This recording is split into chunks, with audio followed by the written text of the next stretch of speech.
میرا نام حارث ہے اور میرا تعلق جنوبی پنجاب کے ایک نسبتاً خاموش شہر نور آباد سے ہے جو واقعہ میں بیان کرنے جا رہا ہوں۔ یہ اسی عید کی رات پیش آیا۔ آج تک اس رات کے مناظر میری آنکھوں کے سامنے ویسے ہی تازہ ہیں جیسے کل کی بات ہو۔ بغیر کسی تمہید کے میں سیدھا اس واقعے کی طرف آتا ہوں۔ عید کا دن تھا اور نور آباد شہر غیر معمولی طور پر زندہ نظر آ رہا تھا۔ سڑکوں پر روشنیوں کی جھلملاہٹ، موٹر سائیکلوں کا شور، بچوں کی ہنسی اور دکانداروں کی آوازیں ایک عجیب سی رونق پیدا کر رہی تھیں۔ ہمارے شہر میں عید کے موقع پر ایک خاص جگہ سب کی توجہ کا مرکز بن جاتی تھی، اور وہ ہے پرانا فیول اسٹیشن جو شہر کے داخلی راستے کے قریب واقع ہے۔ برسوں سے یہ روایت چلی آ رہی ہے کہ عید کی رات مقامی گلوکار وہاں آ کر علاقائی لوک گیت گاتے ہیں۔ یہی وجہ ہے کہ اس ایک جگہ پر پورے شہر کا ہجوم اکٹھا ہو جاتا ہے۔ ہم چاروں کزن بھی اسی ماحول کا حصہ تھے۔ ہر طرف لوگوں کا رش تھا، کوئی ویڈیو بنا رہا تھا، کوئی سیلفی لے رہا تھا اور کوئی صرف موسیقی میں کھویا ہوا تھا۔ گلوکار کی آواز اسپیکروں سے نکل کر رات کی خاموشی کو چیر رہی تھی۔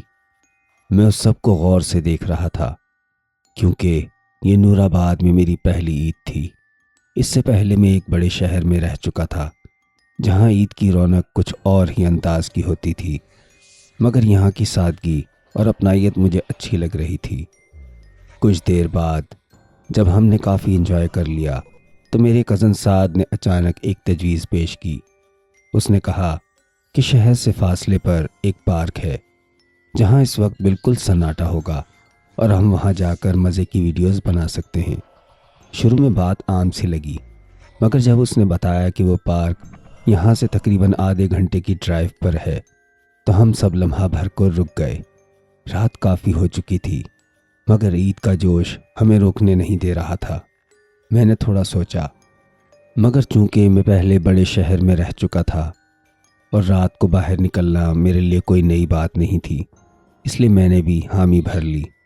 ہم نے 2 بائکس لی، ایک پر میں اور ساتھ تھے اور دوسری پر بلال اور حمزہ۔ شروع کے چند منٹ سفر بڑے خوشگوار تھے۔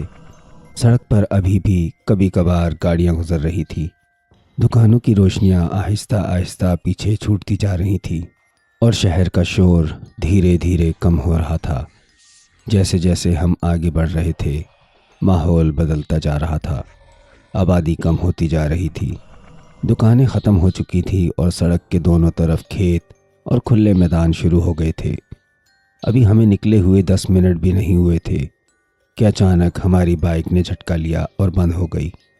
سعد نے کئی بار اسٹارٹ دینے کی کوشش کی مگر بائک نے بالکل جواب دے دیا۔ ہم سڑک کے کنارے رک گئے، دوسری بائک والے بھی واپس ہمارے پاس آ گئے۔ ارد گرد دیکھا تو دور دور تک کوئی آبادی نظر نہیں آ رہی تھی۔ سڑک سیدھی اور سنسان تھی اور اس پر کھڑے ہو کر عجیب سا احساس ہو رہا تھا۔ سعد نے بائک کھول کر دیکھی، تاریں چیک کی، پیٹرول دیکھا، مگر کچھ سمجھ نہیں آیا۔ ہم نے سوچا کہ گھر فون کر لیتے ہیں، مگر فوراً یاد آیا کہ ہم نے کسی کو یہ نہیں بتایا کہ ہم کہاں جا رہے ہیں۔ بلال نے اپنے موبائل سے دوست کو فون کرنے کی کوشش کی مگر اس کی اسکرین پر تو نو سروس لکھا ہوا تھا۔ ہم سب نے اپنے اپنے فون نکالے مگر کسی میں بھی نیٹ ورک نہیں تھا۔ اس بات نے پہلی بار دل میں ہلکی سی بے چینی پیدا کی مگر ہم نے اسے نظر انداز کر دیا۔ کچھ دیر بعد ہم نے فیصلہ کیا کہ دوسری بائک سے دھکا لگا کر واپس چلتے ہیں۔ بلال نے جیسے ہی اپنی بائک سٹارٹ کی وہ بھی 1-2 آوازیں نکال کر بند ہو گئی۔ اب صورتحال واقعی عجیب ہو چکی تھی۔ ایک ہی وقت میں دونوں بائکس کا بند ہو جانا، وہ بھی ایسی جگہ جہاں نیٹ ورک تک موجود نہ ہو، ہمیں پریشان کرنے لگا۔ اس وقت رات کے 1 سے 1:30 بج رہے تھے۔ آسمان پر ہلکے بادل تھے، چاند کبھی نکلتا اور کبھی چھپ جاتا، ہوا میں ہلکی سی خنکی تھی مگر ماحول میں عجیب سا بوجھ محسوس ہو رہا تھا۔ ہم نے فیصلہ کیا کہ بائکس کو دھکا دیتے ہوئے واپس شہر کی طرف چلتے ہیں۔ شروع میں یہ سب ایک عام سی مشکل لگ رہی تھی جیسے اکثر دیہاتی علاقوں میں پیش آ جاتی ہے۔ ہم ہنسی مذاق بھی کرتے جا رہے تھے مگر دل کے کسی کونے میں ایک انجانا سا خدشہ بھی جنم لے چکا تھا۔ سڑک پر کبھی کبھار کوئی گاڑی گزرتی تو ہم اس کی لائٹس کو دیکھ کر کچھ حوصلہ محسوس کرتے، مگر جیسے ہی وہ گاڑی آگے نکل جاتی، اندھیرا اور خاموشی دوبارہ ہمیں گھیر لیتی۔ چند منٹ گزرے تھے کہ مجھے پہلی بار اپنے پیچھے کسی کے چلنے کی آواز سنائی دی۔ پہلے تو میں نے سوچا کہ شاید میرے اپنے قدموں کی آواز ہوگی، مگر جب میں نے ذرا غور کیا تو وہ آواز میرے قدموں سے مختلف لگ رہی تھی۔ میں نے پیچھے مڑ کر دیکھا، مگر سڑک خالی تھی، دور تک کوئی انسان نظر نہیں آ رہا تھا۔ میں نے سعد کو آہستہ سے بتایا تو اس نے بھی چونک کر کہا کہ اسے بھی یہی محسوس ہو رہا ہے۔ ہم نے اپنے قدم تیز کر دیے تاکہ بلال اور حمزہ کے قریب پہنچ جائے۔ جیسے ہی ہم نے رفتار بڑھائی، پیچھے آنے والی آواز اچانک بند ہو گئی۔ یہ بات ہمیں اور زیادہ عجیب لگی۔ ہم نے بلال اور حمزہ کو ساری بات بتائی تو وہ بھی خاموش ہو گئے۔ ابھی ہم اسی گفتگو میں مصروف تھے کہ حمزہ نے کہا اسے واش روم جانا ہے۔ اس نے انتظار کیے بغیر سڑک سے نیچے کھیتوں کی طرف رخ کیا۔ شروع میں وہ ہمیں صاف نظر آ رہا تھا، ہلکی چاندنی میں اس کا سایہ واضح دکھائی دے رہا تھا۔ ہم تینوں سڑک کے کنارے کھڑے باتیں کرتے رہے، مگر چند لمحوں بعد اچانک اس کا سایہ غائب ہو گیا۔ ایسا لگا جیسے وہ زمین میں سما گیا ہو۔ پہلے تو ہمیں لگا شاید وہ آگے نکل گیا ہوگا، مگر جب 2-3 منٹ گزر گئے اور وہ واپس نہ آیا تو دل کی دھڑکن تیز ہونے لگی۔ ہم نے آوازیں لگائی مگر جواب نہیں آیا۔ بلال اور سعد اسے ڈھونڈنے نیچے اتر گئے اور میں ایک اور کزن کے ساتھ سڑک پر کھڑا رہا۔ اس وقت سڑک پہلے سے زیادہ سنسان لگ رہی تھی، دور تک خاموشی پھیلی ہوئی تھی اور ہوا کی سرسراہٹ بھی کسی سرگوشی جیسی محسوس ہو رہی تھی۔ میرا دل زور زور سے دھڑک رہا تھا اور ذہن میں عجیب و غریب خیالات آنے لگے تھے۔ اسی لمحے مجھے اچانک پائل کی آواز سنائی دی۔ یہ آواز عام قدموں کی نہیں تھی، بلکہ کسی عورت کے زیور کی لگ رہی تھی جو آہستہ آہستہ چل رہی ہو۔ آواز سڑک کے پیچھے سے آ رہی تھی اور دھیرے دھیرے میرے قریب ہوتی جا رہی تھی۔ میرا جسم پسینے سے بھیگ گیا۔ میں نے پیچھے دیکھنے کی ہمت کی، مگر آنکھوں کے سامنے اندھیرا ہی تھا۔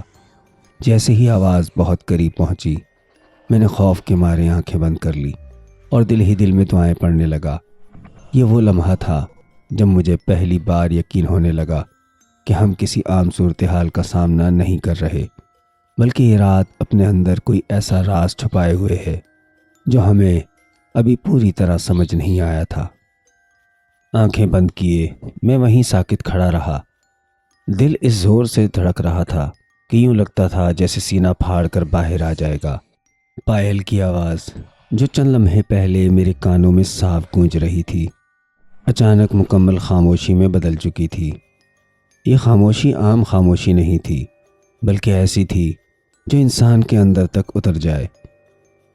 میں نے آنکھیں کھولنے کی ہمت کی تو سڑک ویسی ہی سنسان تھی جیسے پہلی تھی، مگر اب ہر شے اجنبی لگ رہی تھی۔ ہوا کا ہر جھونکا، درختوں کی ہر سرسراہٹ دل میں ایک نیا خوف بھر دیتی تھی۔ میں نے خود کو سنبھالنے کی کوشش کی اور سڑک کے اس طرف نظریں دوڑائی جدھر سے سعد اور بلال حمزہ کو ڈھونڈنے گئے تھے۔ دور اندھیرے میں ان کی کوئی جھلک نظر نہیں آ رہی تھی۔ وقت جیسے رک سا گیا تھا، ہر سیکنڈ 1 گھنٹے کے برابر لگ رہا تھا۔ میں بار بار پیچھے دیکھ رہا تھا کہ کہیں وہ آواز دوبارہ نہ سنائی دے، مگر خاموشی بدستور قائم تھی۔ یہی خاموشی سب سے زیادہ خوفناک تھی۔ چند لمحوں بعد مجھے دور سے قدموں کی آواز سنائی دی۔ دل ایک بار پھر زور سے اچھلا، مگر اس بار آواز بھاری اور تیز تھی، جیسے 2 لوگ جلدی میں چل رہے ہوں۔ تھوڑی دیر بعد سعد اور بلال نمودار ہوئے اور ان کے درمیان حمزہ تھا۔ حمزہ کی حالت دیکھ کر میں چونک گیا۔ اس کا چہرہ زرد پڑ چکا تھا، آنکھیں خوف سے پھیلی ہوئی تھی اور سانس بے ترتیب چل رہی تھی۔ اس کے کپڑوں پر مٹی لگی ہوئی تھی جیسے وہ گرا ہو۔ جیسے ہی وہ ہمارے قریب پہنچا، بلال نے ہانپتے ہوئے کہا کہ اب یہاں ایک لمحہ بھی نہیں رکنا۔ اس کی آواز میں کپکپاہٹ صاف سنائی دے رہی تھی۔ میں نے حمزہ سے پوچھنا چاہا کہ ہوا کیا ہے، مگر اس نے صرف اتنا کہا کہ بعد میں بتائے گا، ابھی بس یہاں سے نکلنا ہے۔ اس کے لہجے میں ایسی گھبراہٹ تھی کہ مزید سوال کرنے کی ہمت ہی نہ ہوئی۔ ہم نے فوراً بائکس کی طرف رخ کیا۔ اندھیرے میں وہ بائکس اب پہلے سے زیادہ بے جان لگ رہی تھی، جیسے اس انسان سڑک کا حصہ بن گئی ہو۔ دل میں ایک عجیب سا خوف تھا کہ اگر اب بھی بائک سٹارٹس نہ ہوئی تو شاید ہم یہاں سے کبھی نہ نکل سکیں۔ ہم نے ایک بار پھر موبائل چیک کیے، مگر نیٹ ورک اب بھی غائب تھا۔ اس لمحے مجھے یوں لگا جیسے ہم کسی ایسی جگہ پھنس گئے ہوں جہاں وقت، سگنل اور آوازیں سب ہمارا ساتھ چھوڑ چکی ہیں۔ ہم ابھی اسی کشمکش میں تھے کہ دور سے ہیڈ لائٹس نظر آئیں۔ چند لمحوں بعد 3 بائکس ہماری طرف آتی دکھائی دیں۔ یہ وہی لوگ تھے جنہیں حمزہ نے بھٹکتے ہوئے کسی طرح راستہ سمجھایا تھا۔ جیسے ہی وہ ہمارے پاس رکے، ہمیں پہلی بار کچھ اطمینان کا احساس ہوا، مگر یہ اطمینان بھی عارضی تھا، کیونکہ اس جگہ کی فضا اب بھی بھاری محسوس ہو رہی تھی۔ ان میں سے ایک شخص نے ہماری پہلی بائک کے پاس جا کر صرف ہینڈل پر ہاتھ رکھا اور بائک کو اسٹارٹ کیا۔ حیرت انگیز طور پر بائک فوراً اسٹارٹ ہو گئی، جیسے کبھی بند ہی نہ ہوئی ہو۔ یہی عمل دوسری بائک کے ساتھ دہرایا گیا اور وہ بھی بغیر کسی مسئلے کے چل پڑی۔ ہم چاروں ایک دوسرے کی طرف دیکھتے رہ گئے۔ جو بائکس کچھ دیر پہلے تک مردہ پڑی تھی، وہ اچانک کیسے زندہ ہو گئیں؟ اس کا کسی کے پاس کوئی جواب نہ تھا۔ ہم نے ایک دوسرے سے نظریں چرائی، جیسے سب کے ذہن میں ایک ہی سوال ہو، مگر کوئی زبان پر لانے کی ہمت نہ کر رہا ہو۔ میں نے دل ہی دل میں شکر ادا کیا اور فوراً بائک پر بیٹھ گیا۔ اس لمحے میرا بس ایک ہی مقصد تھا، اس سڑک سے جتنا جلدی ممکن ہو سکے دور نکل جانا۔ ہم سب نے بغیر کوئی بات کیے بائک سٹارٹ کی اور شہر کی طرف روانہ ہو گئے۔ پیچھے مڑ کر دیکھنے کی کسی میں ہمت نہیں تھی۔ سڑک کے کنارے کھڑے درخت، کھیت اور اندھیرا ہمیں یوں گھور رہا تھا جیسے وہ سب کچھ دیکھ رہے ہوں۔ میں نے رفتار تیز کر دی۔ ہوا چہرے سے ٹکرا رہی تھی، مگر دل کی دھڑکن اب بھی قابو میں نہیں آ رہی تھی۔ کچھ فاصلے پر جا کر میں نے محسوس کیا کہ نیٹ ورک واپس آ چکا ہے۔ موبائل کی اسکرین پر سگنلز نمودار ہوتے ہی یوں لگا جیسے ہم کسی اور دنیا میں داخل ہو گئے ہوں۔ شہر کی پہلی روشنی نظر آتے ہی سب نے سکون کا سانس لیا، مگر حمزہ اب بھی خاموش تھا۔ اس کی آنکھوں میں وہی خوف جمع ہوا تھا جو ہم نے اسے سڑک پر دیکھا تھا۔ گھر پہنچ کر بھی اس رات کوئی ٹھیک سے سو نہ سکا۔ میرے ذہن میں بار بار پائل کی آواز گونجتی رہی۔ آنکھیں بند کرتا تو وہ سنسان سڑک اور اندھیرا سامنے آ جاتا۔ اگلے دن میں نے سب کو اکٹھا کر کے حمزہ سے اصل بات پوچھنے کا فیصلہ کیا۔ جب اس نے وہ سب بتایا جو اس نے دیکھا تھا، تو ہمیں اندازہ ہوا کہ ہم کس قدر قریب سے کسی ایسے تجربے سے گزرے ہیں جیسے لفظوں میں بیان کرنا آسان نہیں۔ اس رات نور آباد کی وہ سنسان سڑک، وہ بند بائکس، وہ بے آواز قدم اور وہ پائل کی گونج، سب مل کر ایک ایسا خوفناک لمحہ بن گئے تھے جو ہمارے ذہنوں پر ہمیشہ کے لیے نقش ہو چکا تھا۔ اور حمزہ نے بتایا کہ جب وہ نیچے گیا تو اسے بھی پائل کی آواز سنائی دی۔ آواز کی سمت دیکھنے پر ایک عورت اس کی طرف آتی دکھائی دی، جس کا چہرہ واضح نہیں تھا، مگر اس کے پاؤں الٹے تھے۔ یہ دیکھتے ہی وہ جان بچا کر دوڑا، راستہ بھول گیا، پھسلا اور گر پڑا۔ جب سنبھلا تو وہی دونوں کزن اس کے سامنے تھے جو اسے واپس سڑک پر لائے تھے۔ یہ واقعہ مختصر ضرور ہے، مگر اس رات کے بعد ہم میں سے کوئی بھی اس سڑک کا رخ دوبارہ کرنے کی ہمت نہیں کر سکا۔ آج بھی جب عید کی رات کا ذکر آتا ہے، نور آباد کی وہ سنسان سڑک اور پائل کی آواز دل دہلا دیتی ہے۔